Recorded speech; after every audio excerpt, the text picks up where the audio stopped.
Friends and patriots, welcome and good evening to you. My name is Ajuri Ngelale, and I come to you from the nation's capital. This is Eagle Eye.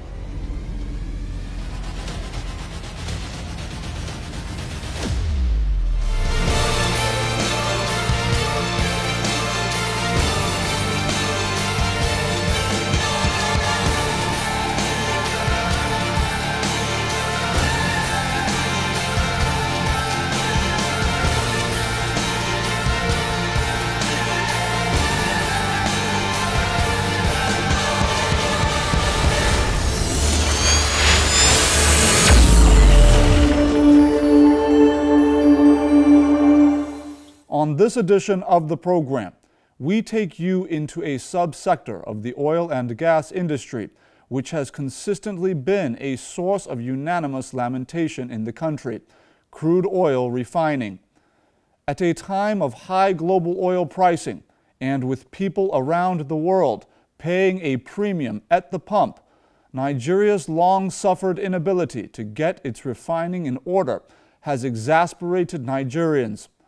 However, in recent years, new efforts by President Muhammadu Buhari to conclusively solve this problem is beginning to pay dividends. We are granted all access on-site at the Port Harcourt refinery under both rehabilitation and reconstruction with the Honorable Minister of State for Petroleum Resources, Timipre Marlin Silva, on this edition of Eagle Eye. Without further ado, let's head to Eleme, the hub of ports, refining, and petrochemical development in the Niger Delta.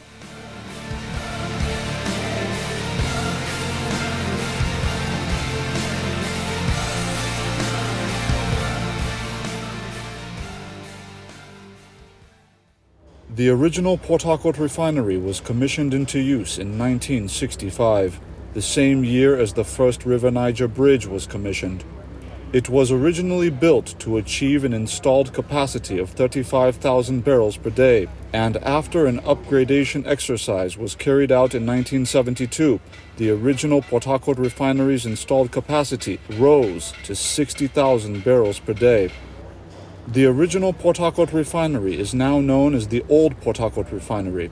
In the best interest of the Federal Republic of Nigeria, after a massive expansion exercise envisioned by former head of state General Muhammadu Buhari was conducted.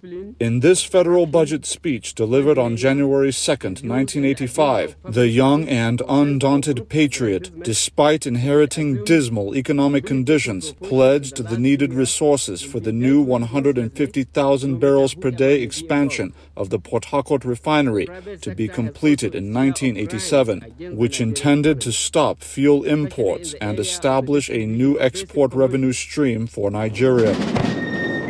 This development, if allowed, would have an adverse impact on market scope for international refiners across powerful foreign jurisdictions. However, a few months later, the 1985 coup swiftly subverted monetary policy and cross-sectoral development plans, which saw the completion of the refinery 2 years behind schedule in 1989 before its intentional neglect over the immediately following 27 years rendered the facility moribund and Nigeria dependent on imported petroleum products. With the Port Harcourt refinery's combined capacity of 210,000 barrels per day, it is now President Muhammadu Buhari, years later, who has undertaken to restore the entire facility to nameplate capacity after decades of international self-sabotage for power trade-offs. Very important milestone for this administration. In the skies above River State, the Honorable Minister of State for Petroleum Resources receives a project briefing from NNPC Limited's Chief Financial Officer, Umar Isa Ajia. Agenda, we also would like to see gas to power, gas to industry, and gas to transport. This way we will add value, and then we will also create jobs.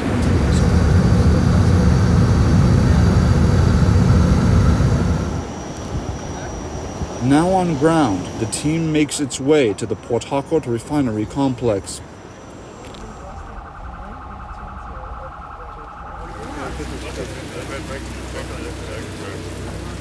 Accompanied by the NNPC board, a project oversight briefing at the PHRC headquarters is conducted by the refinery's managing director, Ahmed Diko. I assure you, everybody in the agency is truly delighted to have you with us this afternoon. This is followed by a guided tour of the ongoing project.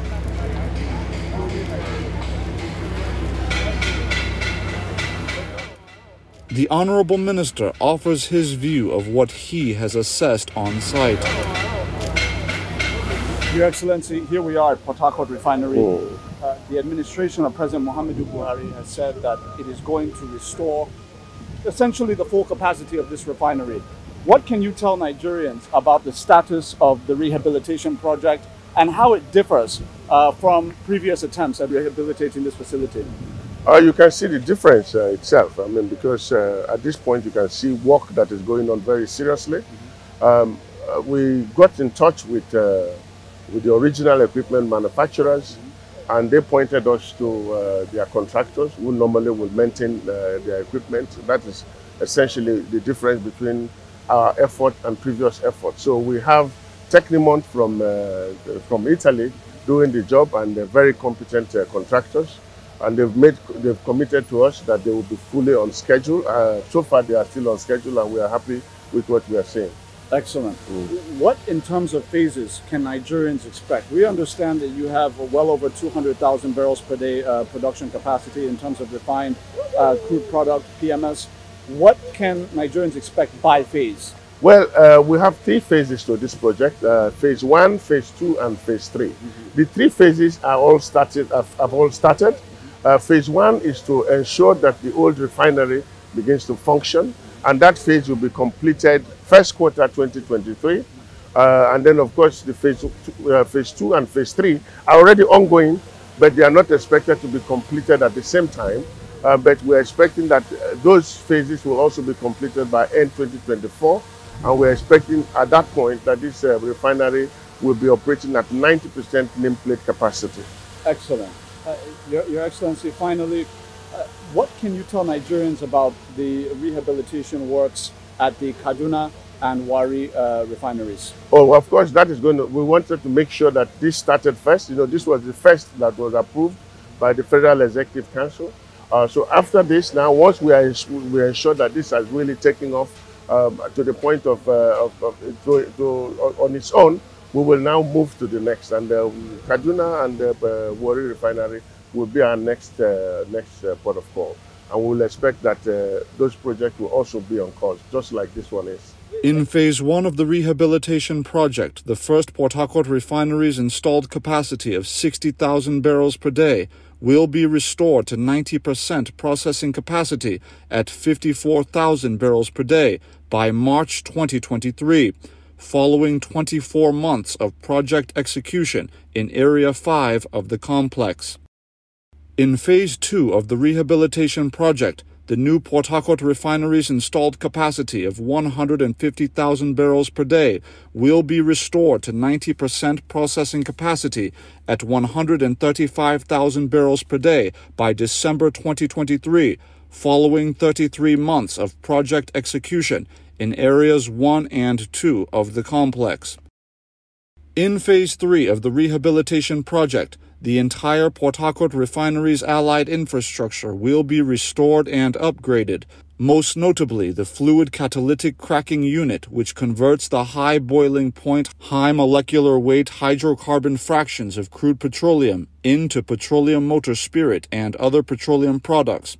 The cracking of petroleum hydrocarbons is done by catalytic cracking, which yields greater volumes of high-octane rated gasoline and gas byproducts with more carbon-carbon double bonds that are of greatest economic value. In the fluid catalytic cracking process, the feedstock is heated to a high temperature and to a moderate pressure, and then is placed in contact with a hot, powdered catalyst, which breaks the long-chain molecules of the high boiling point hydrocarbon liquids into short-chain molecules, which are then uptaken as a vapor. The fluid catalytic conversion unit is set to be fully completed in Phase 3, along with product storage tank restoration and redesigned on-site petroleum product testing laboratories. Phase 3 will be completed by December 2024. In the throes of work, the contractor shares his thoughts. So you've been on this site now for over 1 year, you and your firm. Can you just inform Nigerians about the status of the project so far? Is it going according to your expectations, and will it align with the phases that have been agreed on in terms of the completion timetable? So far we can say that we are almost in line with the project. We face some issue that has been solved together, thanks also to the help of the refinery.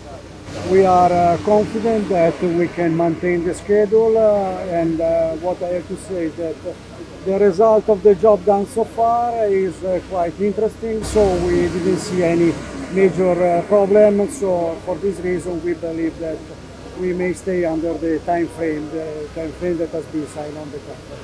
For Nigerians who may not be familiar with your company, what would you tell them to give them confidence that you are the right contractor for this very difficult and complicated job? What's the history of your company in dealing with this kind of work? Okay, Maire Tecnimont is a group, is the heritage of the famous Monte Edison in Italy.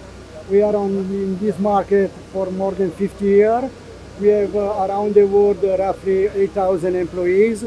So we have a big structure that can support even from remote any problem that may arise.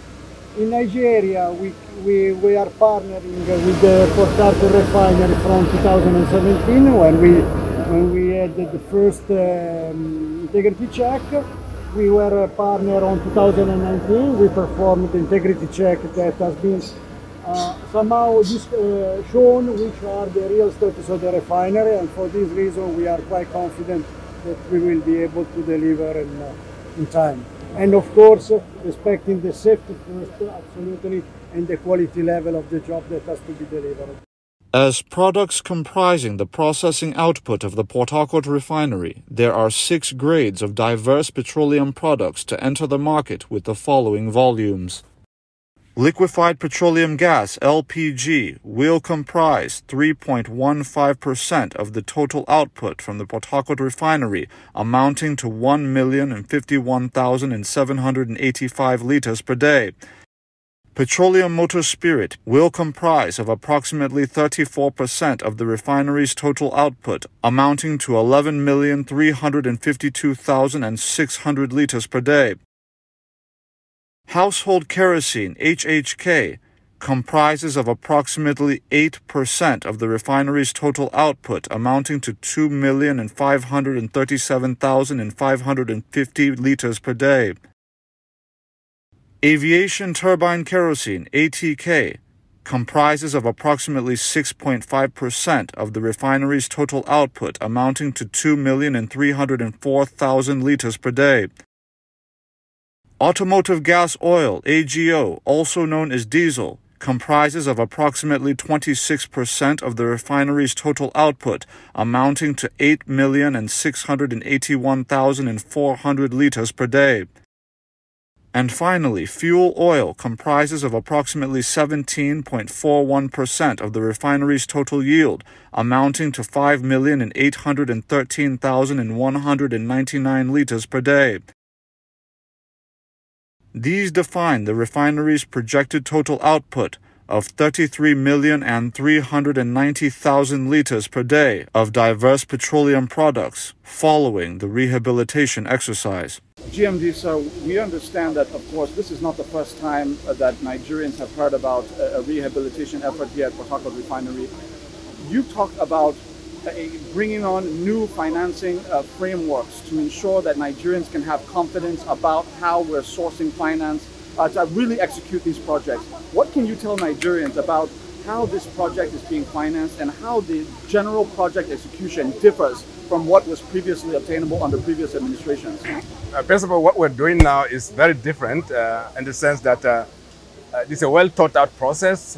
Engineering is properly done, and we made sure that what we are going to deliver meets world class. We selected the best contractor we can find in the space, and not only that, we ensure that we borrow money to get this project done.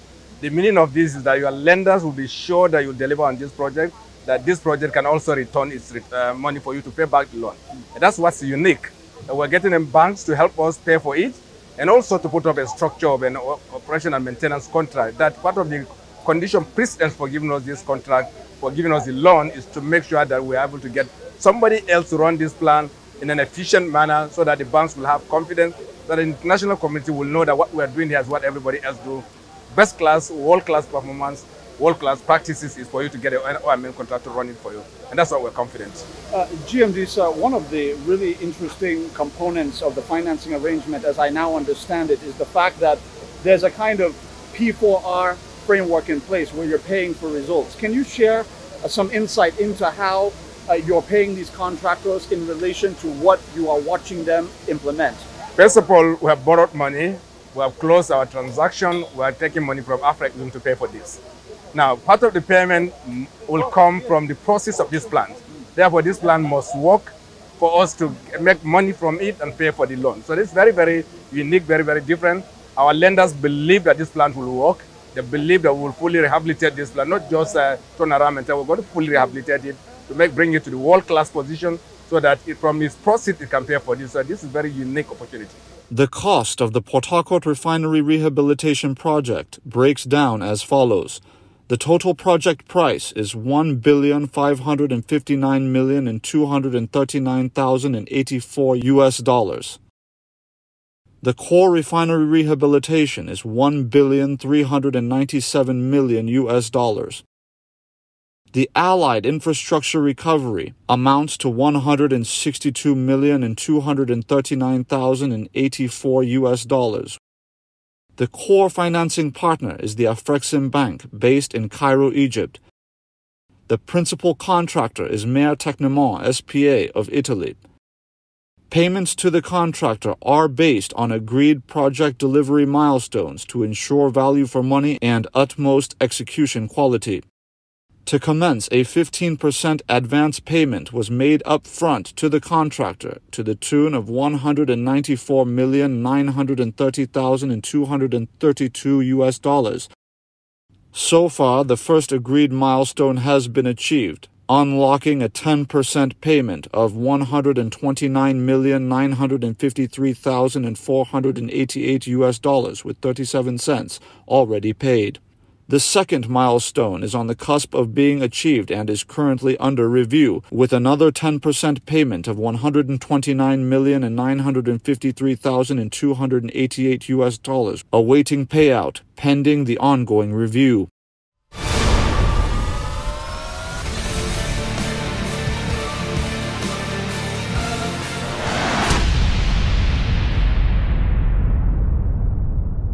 Yeah, in fact, it has been a problem, refining, because what we have always said, is it right for us to produce the crude oil and export the crude oil as crude oil? Or should we add value to it before exporting? Everybody will agree that it's always better to add value. You get more value when you add value, because you produce the crude, they take it out, they refine it, they bring it back, they add value to it, and then you take it back at a higher cost. So it's always very desirable for us to have refineries in the country to be able to add value to the crude oil. Unfortunately, the environment in Nigeria did not allow for the development of the refining sector, whether you like it or not. When you have a subsidized environment where you cannot even recover your refining cost, and then you're expected to refine, sell at a subsidized rate, and then go and claim it from the government. And of course you know that a lot of this subsidy, they don't pay back in time since it involves government. So you refine, you sell, then you go back to the government. It's not sustainable. So no investor will come and invest in a refinery in that kind of environment. So the investors were not encouraged to come. But we are gradually inching there. But also, now that we've started with the modular refineries, those licenses that we are given by Mr. President, some of those refineries have started coming on stream. And also, we are embarking on the rehabilitation of these refineries, of the existing refineries, the 3 or the 4 refineries. Your Excellency, Nigerians have expressed much trepidation around the issue, naturally, of fuel subsidy removal. Where is the administration of President Muhammadu Buhari on this issue, and when can they expect it to happen, if it's going to happen at all? This is a very thorny issue, and I want to tell you that Mr. President is one person that believes that the subsidy should wait, because he's very concerned about the plight of the people. He thinks that the Nigerian people are going through a lot of hardships, that this is going to also add additional hardship to them. So until we're able to put certain things in place, he doesn't want us to take out the subsidy. So now it is a function of when we put some of those things that are required of us in place. For example, one of the things that is required of us is to give an alternative to the Nigerian. So we're trying to introduce CNG, LPG as alternative fuels, for example. So you have cars have to be converted to dual fuel. So you can have an option whether you want to use CNG or LPG for your fuel, or you want to use PMS. So if you drive into a filling station and you find that the price of PMS is too high, you can decide to just put in your LPG or your CNG, which will be cheaper, and you can at least drive on it. So this is the alternative that Mr. President wants us to introduce. And of course also to ensure that we're able to work out some palliatives for the common Nigerian. So at this moment, I will not say there is a time frame. Everything is working now. We're trying to put the auto gas in place now. It's really advanced at this moment. I'm expected to take a memo to council any time from now. Even yesterday, I had a meeting with an investor who wants to build about 50 CNG stations across the country. There are a lot of people who are showing interest.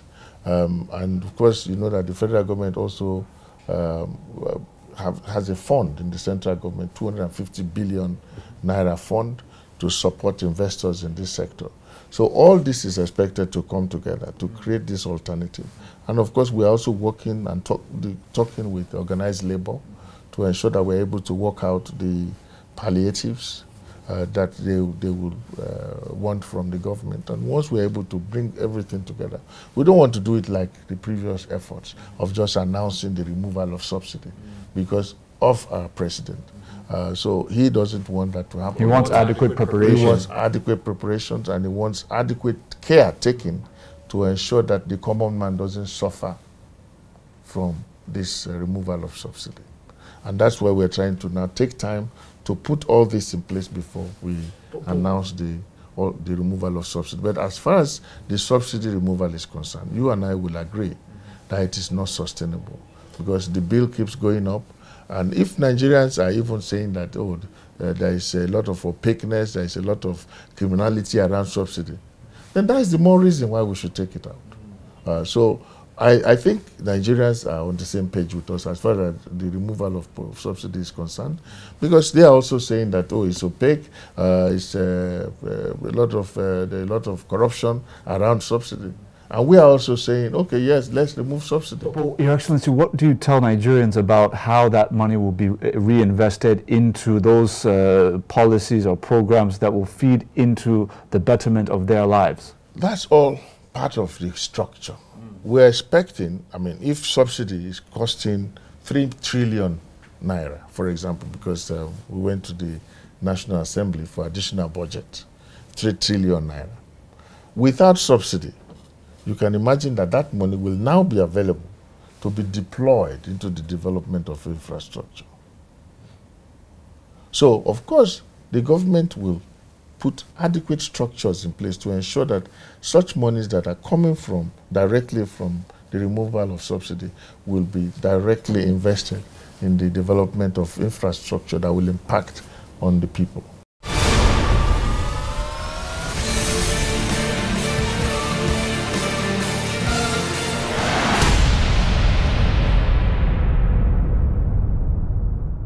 Share your thoughts and constructive comments with us on the Eagle Eye Facebook and Instagram page.